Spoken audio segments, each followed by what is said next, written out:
There was like two Ed Geins. There was the one that was out there during the day, and then there was the one at night that was digging up the graves. Every time you would call the office with some new detail, it got bigger and bigger. Among the things they found were bowls that had been made from the tops of human skulls. Things like this just don't happen in the 1950s in a small town like Plainfield. It's not the nature of man to do the things that he did. It's an aberration. For more than a century, the movies have brought our most vivid nightmares to life. Often, the fear is conjured from fantasy, from imagining the unimaginable. But it's even more frightening when the demons are real.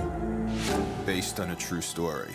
Just that small phrase that these events actually happened sort of makes the film much more both relevant and much more terrifying.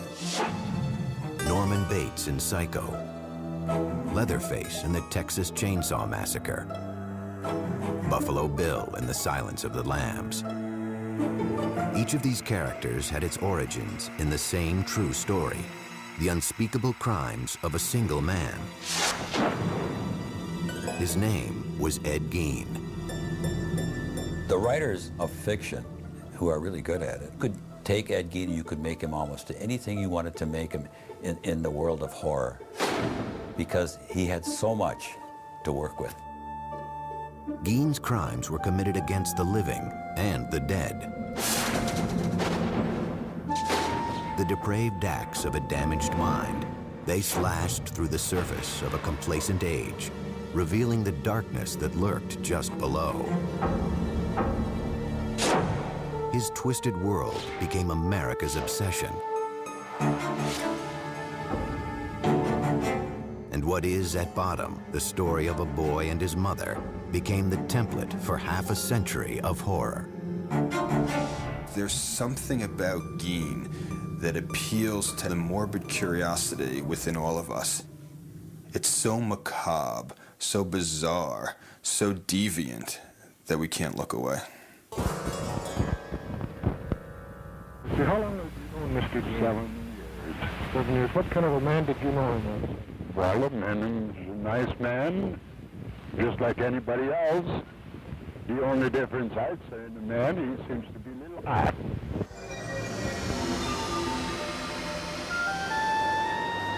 No one ever claimed that Plainfield, Wisconsin was a small-town paradise. In the fall of 1957, it was home to about 700 people, a quiet, hard-working place on the windswept flatlands of central Wisconsin. They had the main hardware store for that area, a food market. They had a restaurant or two, a saloon. There was nothing that would distinguish it from, probably 100 other communities in Wisconsin. That all changed over the course of one cold weekend, with a mysterious disappearance and a shocking discovery.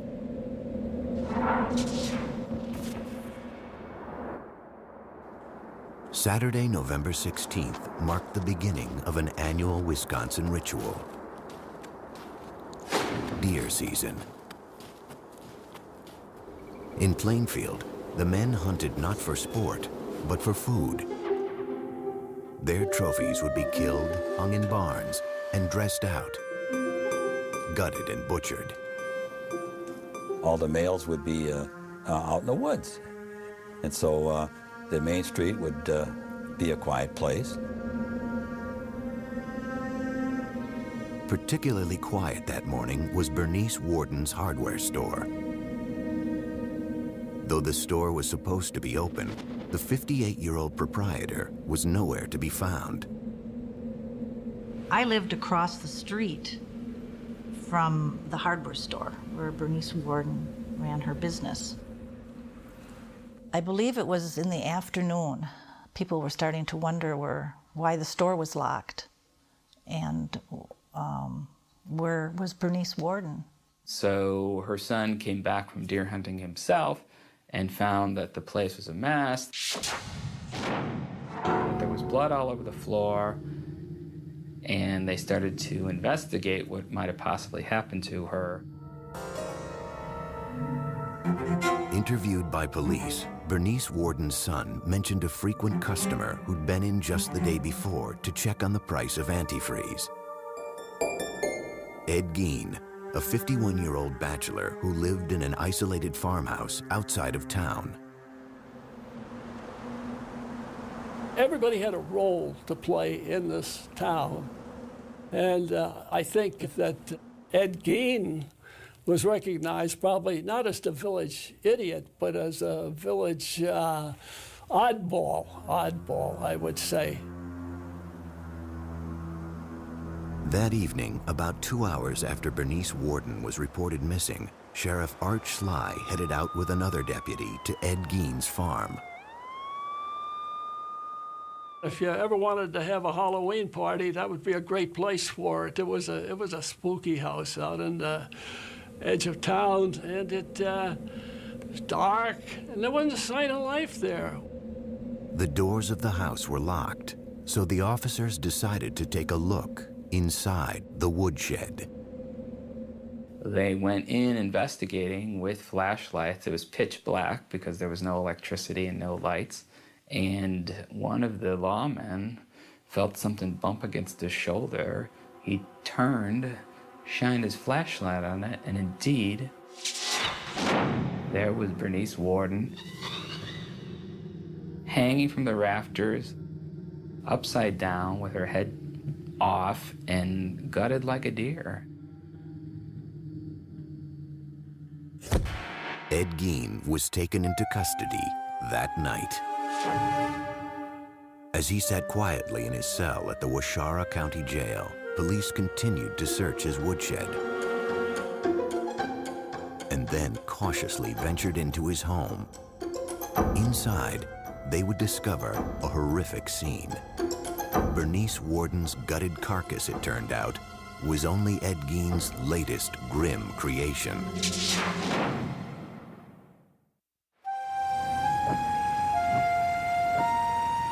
On November 16, 1957, the quiet farming town of Plainfield, Wisconsin, was abuzz with rumors about the murder of one of its residents. Bernice Worden's mutilated and decapitated corpse had been found that night in the woodshed of 51-year-old ๊ɡiːn. With ๊ɡiːn now in custody, police prepared to enter his house for the first time.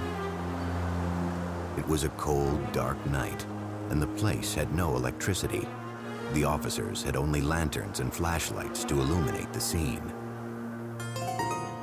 Well, ๊ɡiːn's entire house was in a state of really unimaginable squalor. It was so completely overwhelmed with the trash of a decade. It was chaos in terms of housekeeping. Well, you don't keep house, the kitchen was a jumble.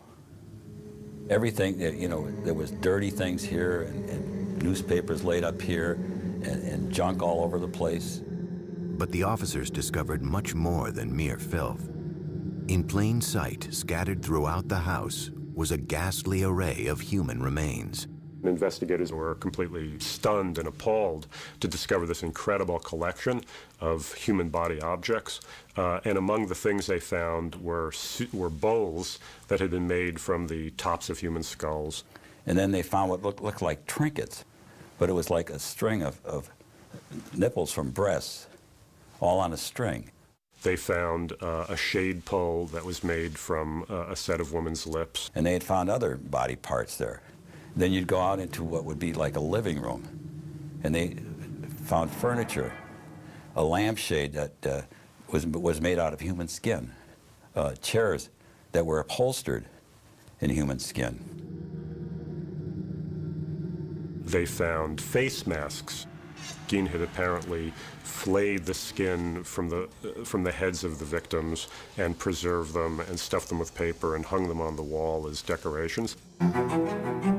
Each disturbing discovery seemed to top the previous one, until finally, one officer came upon a brown paper bag. He opened the paper bag and saw a hank of human hair, and as he himself later described it, he said he had no idea what possessed him to do it, but just sort of reflexively, he reached in and pulled this thing out. To his horror, he discovered it was a woman's face. Worse yet, it was someone the cops recognized, a local bar owner named Mary Hogan, who had gone missing 3 years before. For 30 hours, the man apparently responsible for this gruesome spectacle sat in his jail cell, refusing to speak to investigators. Finally, they confronted him with Bernice Worden's corpse. And with that, ๊ɡiːn began to come clean. He was perfectly happy to cooperate with the police. You know, all he asked for was a slice of apple pie with some cheddar cheese on top of it. And according to the investigator, Ed ate the thing, and after that he told them anything they wanted to know. They said, well, what's all these body parts in here, Ed? You know, how many people did you kill? All the dead stuff in his house, they just assumed that it was like murder victims. All told, ๊ɡiːn would confess to only 2 killings, Bernice Worden and Mary Hogan. The rest of his grisly artifacts, he said, were crafted from corpses he had stolen from local cemeteries.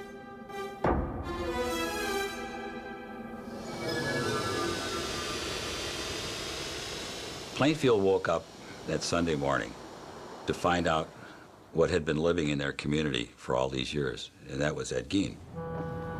My dad, he couldn't tell us what had happened. He just said, I want you to come in and watch the news tonight with me. And the news came up on the television. He was the person.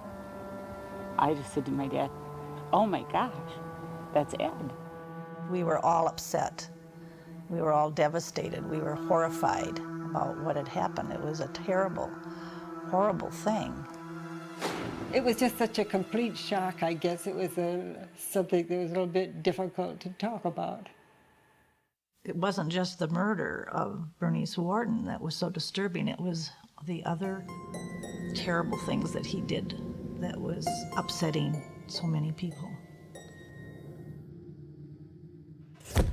I mean, this is a guy who had been living in their community almost all his life and been a babysitter for their children, had been eating at their table. Well, look what he did and how he did. They couldn't believe it.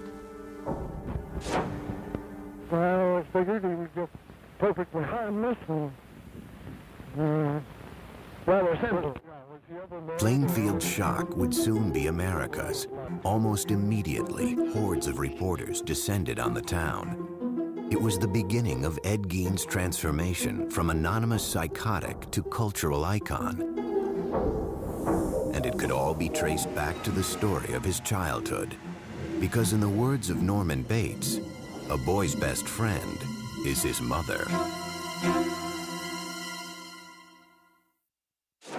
In November 1957, the gruesome tale of ๊ɡiːn was making headlines across America. The country's morbid fascination with the man the papers were calling the Mad Butcher of Plainfield was not lost on author Robert Bloch, who was living in Wisconsin at the time. It was exactly the time that the ๊ɡiːn case was breaking in the newspapers, and Bloch immediately recognized that it would be a wonderful basis for a horror story. The result was Bloch's 1959 novel, Psycho, which Alfred Hitchcock would bring to the big screen the following year. The story of Psycho is the story of Norman Bates, a single, deeply disturbed mama's boy, for lack of a better word, who runs a hotel and murders unsuspecting young women who cause him to have any sexual urges or impulses. One of the main things that Bloch took from the ๊ɡiːn case was the psychological relationship between Norman and his mother, which very much parallels that between Annie and his mother. Augusta ๊ɡiːn had been dead 12 years when police entered the house she had once shared with her son. As they worked their way from room to room, searching for clues that might explain what would drive someone to commit such crimes, they came upon a doorway that had been boarded up. And by that time, of course, they had seen so many horrific things, they had no idea what they were going to discover behind the doors of this room. And when they broke it down, what they discovered was that it was a room that was kept in a state of perfect, pristine preservation. And that turned out to be the room of Ed's mother. The bed was made. There was a table, night table. Had a Bible on it. The room was very dusty, musty. The wallpaper was sort of a rose-tinted thing, but it was all kind of discolored. And that was his shrine to his mother. After his arrest, Ed Gein underwent a month-long court-ordered psychological evaluation. It was here that a picture began to emerge of life behind closed doors on the Plainfield farm, and Ed Gein's descent into madness.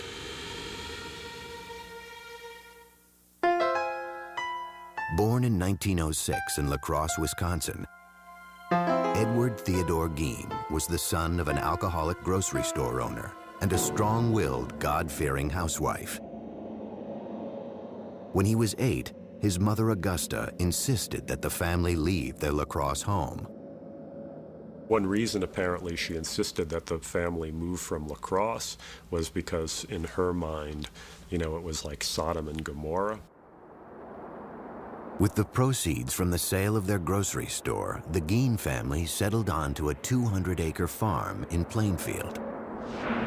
Isolated, the family dynamic grew stranger and stranger. Mr. Gein had a very strange relationship with his mother. It was a love-hate relationship. He listened to her and worshipped her and followed her very closely. She was religiously devout, if not fanatical woman. Very, very domineering, very, very strong-willed. I mean, she completely dominated her husband, as well as her 2 sons, Gein and his brother Henry. Augusta would preach a lot out of the Book of Revelations that said that women were whores, women were tramps, women were definitely evil beings out to, you know, hurt people. The Gein household really became a sort of breeding ground for psychopathology. You know, you had these 4 people stuck together, completely under the sway of this woman. So it really becomes an incubation place for madness.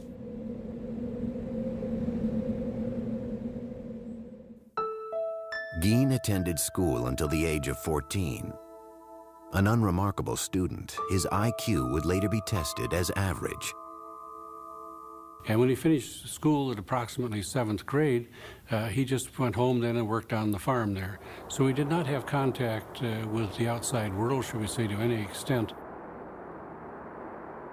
In 1940, when Ed was 34, his father died of a heart attack. Now it was just Ed, mother, and older brother Henry. I think Henry was probably a genteel man who worked hard on the farm and tried to please his mother as well. But he wasn't Ed. He had his own ideas of how his life should be led. In May 1944, Henry and Ed found themselves battling a brush fire on their property. According to Ed, the fire got out of control and he lost sight of his brother. He went for the police, and though he told them he didn't know where Henry was, he was able to lead them straight to his brother's dead body. I've heard rumors that there were bruises on Henry's head that weren't ever explained away. But at the time, it was such a big tragedy for the family, it just became, you know, well, they've already been through enough. Ed and Mother were now alone, but their union would be short-lived. Just months after burying her son Henry, Augusta suffered a stroke that left her partially paralyzed. When Mother became ill, had a stroke, and was paralyzed, he cared for her very closely and literally, seemingly worshipped the ground she walked on. Sometime in 1945, Augusta Gein suffered another stroke. She died that December, a devastating blow to her 39-year-old son. His mother had completely undermined his manhood in every way. And at her funeral, he was reacting like a little schoolboy who had just lost his mommy, you know, and just crying hysterically. Everything that he knew in the world seemingly was gone. That was his one link with sanity that was remaining at that point.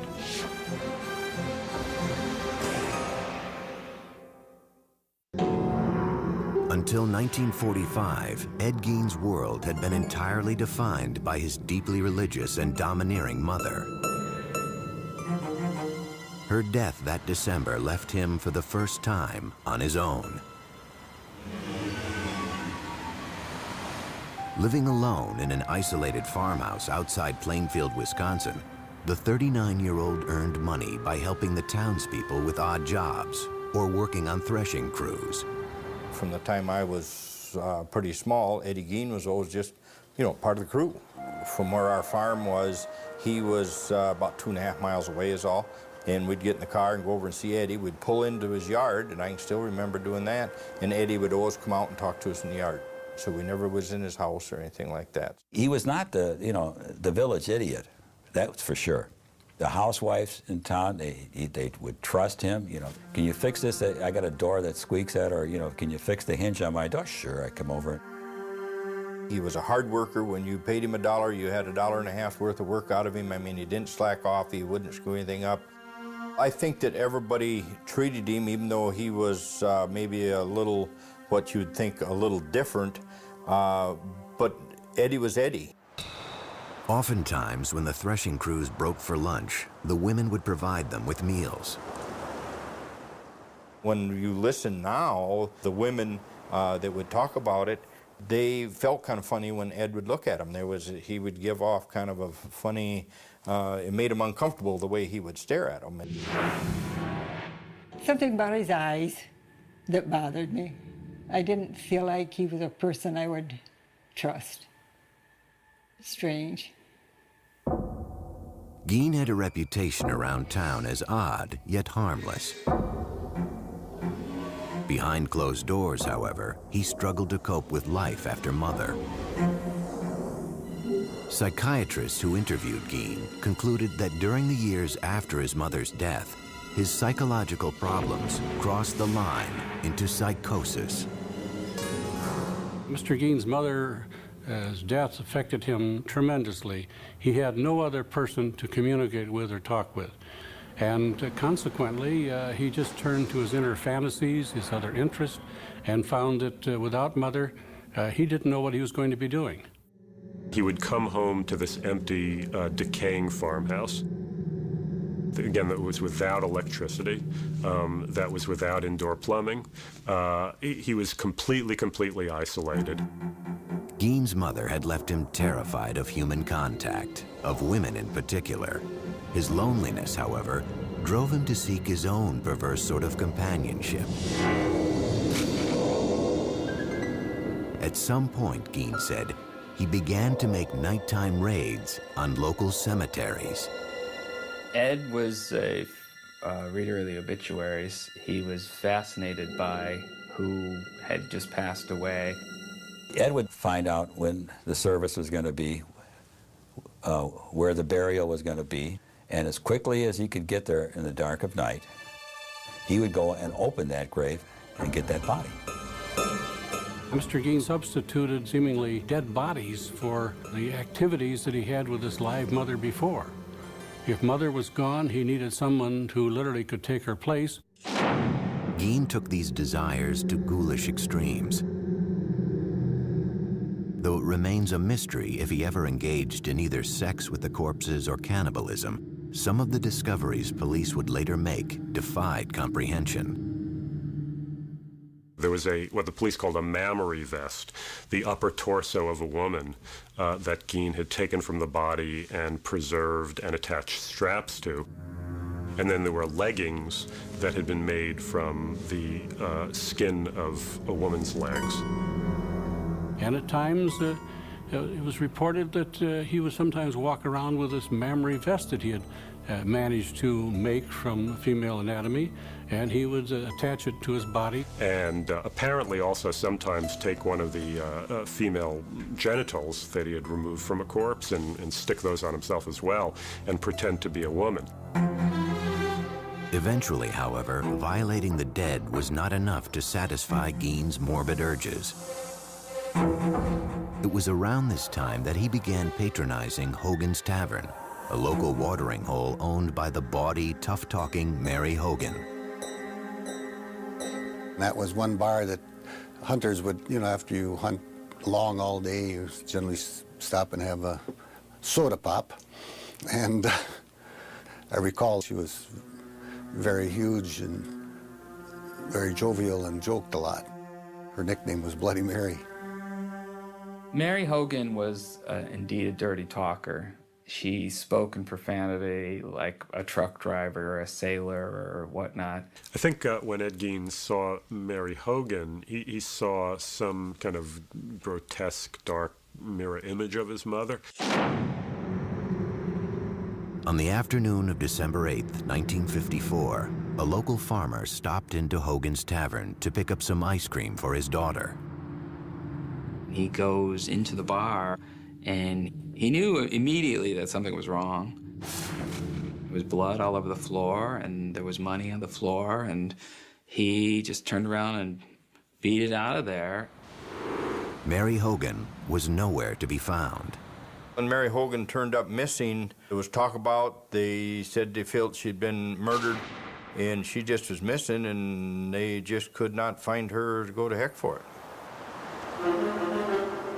Police explored what few leads they had. Ed Gein was never questioned. No one considered him a suspect. It was too far-fetched to imagine that the quiet, hard-working bachelor could possibly be a killer. I can still remember, somebody said, well, I wonder where Mary Hogan is.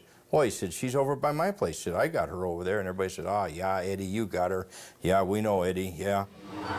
As the leads petered out, it started to look like Mary Hogan's disappearance would remain unsolved.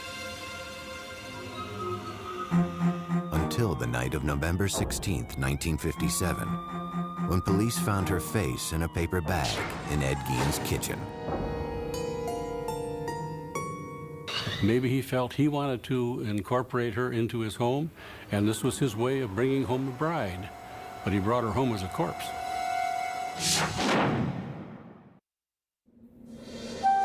As 1957 drew to a close, the people of Plainfield, Wisconsin were still reeling from the nightmare visited on their town. Ed Gein had been charged with the murder of hardware store owner Bernice Worden. But the discovery of his many other hideous offenses had brought instant infamy to Plainfield, along with a horde of reporters from around the world. This was the crime of the country at this particular November in 1957. And it just brought in basically the Western world's press. Had you ever been in the man's house? No, sir. Never been in there. I'd like to talk now. Your name? As the incident wore on and it became so much a front page issue that lots and lots of people were saying, when can it just die down? When can it go away? It was disturbing to the population. We didn't really appreciate all of the media attention. I was stopped on the street once by a reporter from England, but I just said that I had nothing to say and no comments to make, and walked on. Outside of Plainfield, a different kind of response was taking hold. The spread of what came to be known as Gein humor. Well, I believe that the jokes sort of was an outlet for how everyone felt and the fear that they felt. One of them was, what was Ed's favorite dessert? And he says, lady fingers. Ed Gein gave his girlfriend a present on Valentine's Day. It was a box of farmers' fannies, you know. There were actually people thrown out of the restaurant in Plainfield for going and ordering Gein burgers and things. Just a whole spectrum of those kinds of sick humor jokes that you couldn't think of them fast enough to respond to the one that would be given to you. On January 6, 1958, hearings began to determine if Ed Gein was competent to stand trial for Bernice Worden's murder. Doctors who had evaluated Gein testified that he suffered from schizophrenia. They said he was prone to hallucinations and delusional thinking and believed he was an instrument of God with the power to raise the dead. You know, he'll talk about the most incredible, extraordinary horrors that are totally inconceivable to any normal person, but he does it in the tone as though he's talking about going to the grocery, you know, to buy his provisions for the week. In the end, the doctors said it all came back to Mother. This is the duality of Gein. You know, part of it was a desire to have the physical presence of his mother back with him in that home, whereas obviously another part of the motivation had to do with desecrating the corpse.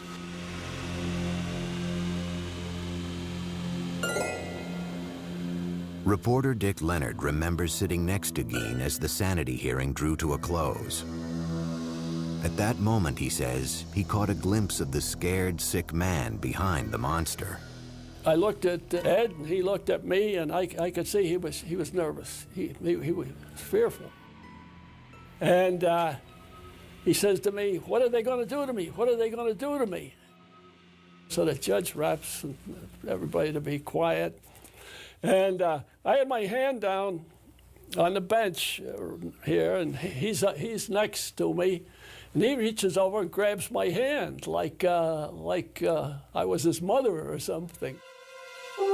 That afternoon, the judge ruled that Ed Gein was legally insane and therefore not competent to stand trial. He was sent off to live at Central State Hospital for the Criminally Insane, a psychiatric hospital in central Wisconsin. For the people of Plainfield, life after Ed Gein would never be the same. We never locked our doors before this happened. But we began to lock our doors. The 50s was an era of innocence, I believe, and it's pretty much ended that. Still, there was one last piece of business for the town to attend to. On March 30th, 1958, Palm Sunday, Gein's farm and personal effects were scheduled to be auctioned off. But in the early morning hours of March 20th, residents awoke to a strange orange haze glowing a few miles out of town. There will be an auction here Palm Sunday, but this house and the personal belongings of Ed Gein will be conspicuously absent. Call it an act of God or whatever you will. The main attraction will be missing, reduced to a mass of rubble by a mysterious fire. News of the fire reached Gein himself later that morning. I went to Ed's room and I told him that his house had burned down. And he made a gesture just as well, the exact words that he said. In the end, after a brief investigation, the cause of the blaze remained a mystery. Residents of Plainfield were just happy the place was gone. The people in Plainfield were so happy that this house burned down and this was going to go away. We weren't going to be bombarded by the media. We were not going to be having tourists come to Plainfield to see Ed Gein's horror house. The auction of Ed Gein's estate still took place as scheduled on March 30th. Gein's grisly handiwork was not up for sale. All the human remains had been shipped off to the Wisconsin State Crime Lab. Yet that didn't stop hundreds of curiosity seekers from descending on the farm. One of the things sold at the auction was Ed Gein's car, which a very enterprising carny type immediately purchased and started to take on tour.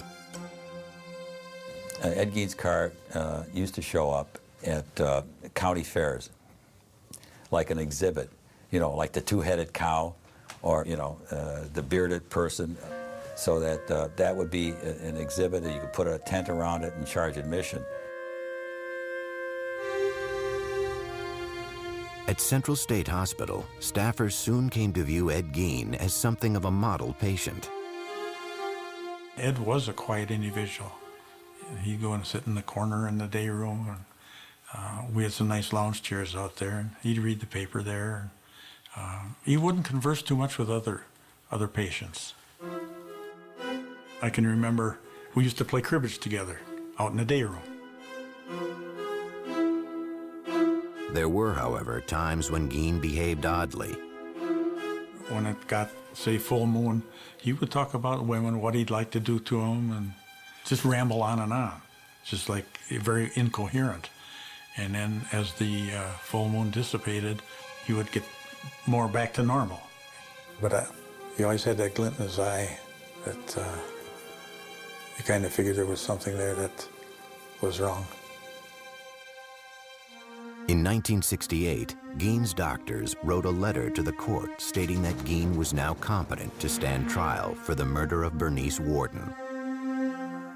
When he walked into the courtroom, there was dead silence. It was just, I mean, you could hear a pin drop. And then he walked in and he stopped a little bit and he bowed his head to the audience. After a 9-day trial, the judge found him guilty. The 62-year-old was sent back to Central State to live out the rest of his days. In time, @ɡiːn's macabre fame would fade, yet his twisted saga would never lose its capacity to shock or its power to provoke our deepest fears.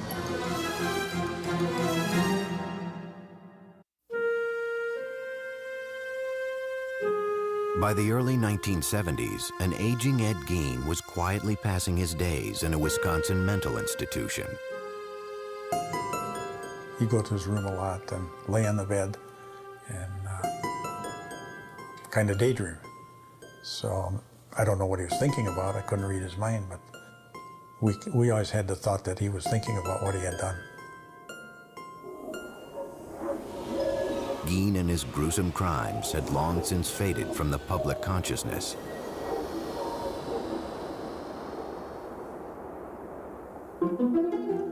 Yet the story of the so-called Mad Butcher of Plainfield had firmly taken root in the darkest reaches of the American psyche. It was a time where he became almost unlifelike, almost like he was a creature of fiction, I think.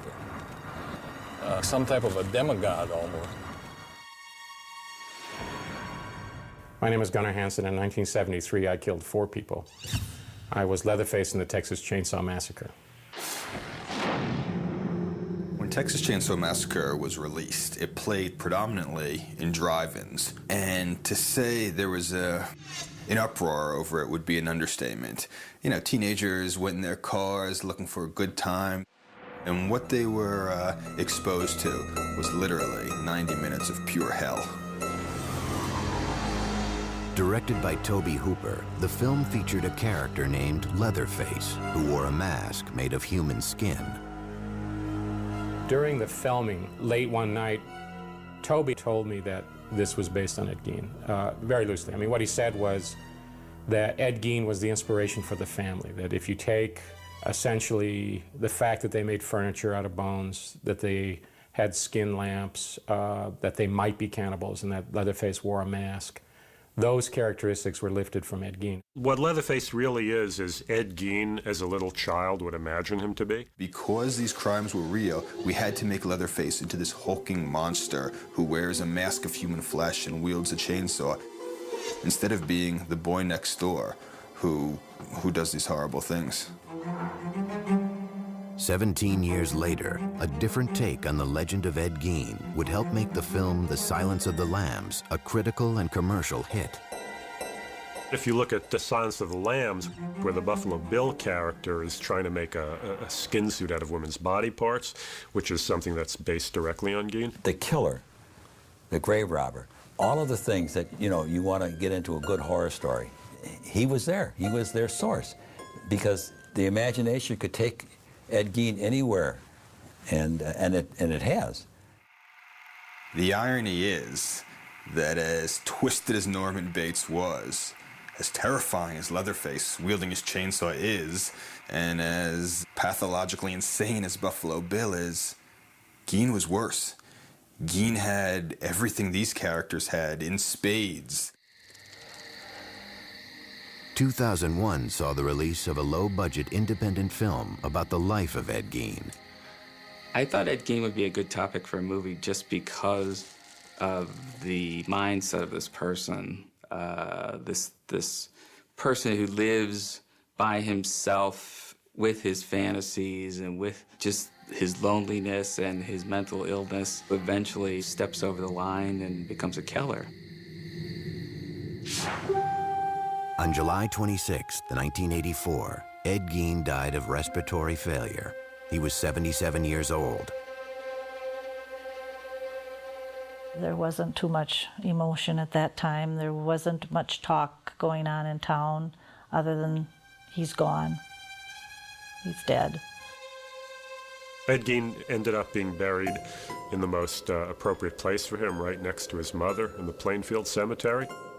You know, ever since her own death in 1945, it had been his great dream to get back to her, and finally in death he had achieved that. Sometime after his death, Ed Gein's tombstone was stolen from the ground. It was eventually recovered and is currently being kept in storage at the Waushara County Sheriff's Department. To this day, however, groundskeepers at Plainfield Cemetery still find flowers and letters that have been left at his grave. There's no way in the world that anyone could ever decipher completely or even intelligently what Ed was thinking or doing. It's not the nature of man to do the things that he did. It's an aberration. The fact that Ed Gein was a sick man mentally, I don't think that mattered to any of us. He did some horrible things no matter what his condition was, and so we had no sympathy for the man. Mr. Gein was an example of a monster that was in hiding. He was not known to his neighbors. He presented a facade of normality to them, and that's why he literally could have the mask of sanity over the whole situation until he was discovered. Obviously, we can never really know. To ask what made Ed Gein is ultimately as unknowable as to ask what made Mozart Mozart. You just don't know.